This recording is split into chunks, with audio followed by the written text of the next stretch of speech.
Hey guys, this week for another episode of Joe Knows, I'm going to talk to you about Harley-Davidson of Fargo and how we are participating in rolling Daytona this year.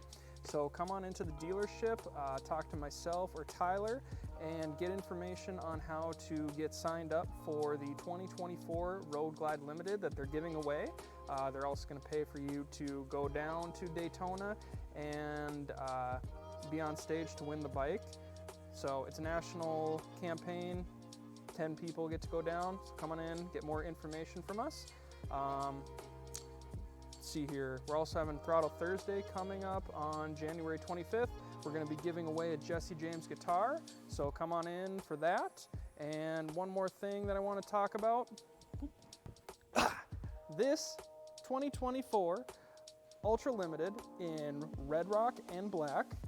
This year they're doing black trim on the limiteds that I've seen so far.